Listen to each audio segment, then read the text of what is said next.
Well, unless it's in intervention, seeking a clarification, proceed. Mr. Speaker, rather than a point of order, actually, is to seek your direction on a matter that, if not arrested, will soon lead us into a stalemate between us and the colleagues in the Assembly. Mr. Speaker, Sam, occasionally, when I'm not in the chamber, I do follow proceedings of what happens in the Assembly, especially when they are debating bills that have emanated from the Senate. If I'm not wrong, Mr. Speaker, this is the second bill in this session that the Assembly has negated at the second reading stage.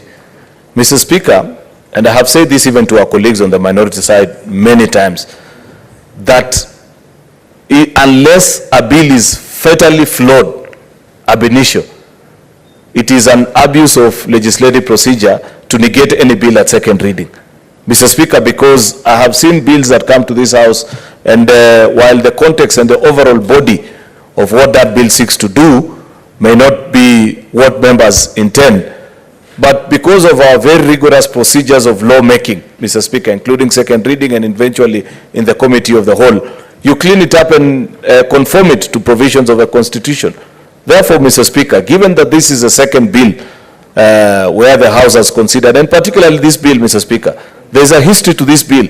This bill has been in the corridors of Parliament for over 10 years, Mr. Speaker.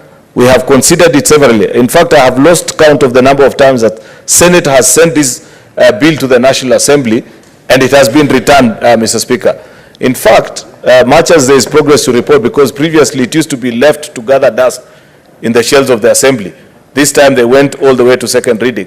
Perhaps you need to establish procedure, Mr. Speaker, between you and your colleague, the Speaker of the National Assembly, on how to consider our bills. Because, Mr. Speaker, we receive many bills from the Assembly side as well. And there are many things which, for one reason or the other, we hold a different view on how they perceive it. But I find it to be a smack in the face of a smack on the face of the Senate, Mr. Speaker, when you negate a bill at second reading and call for mediation. It's an abuse of legislative mandate, and as leaders in this House, Mr. Speaker, I'd wish, because in a bicameral relation, our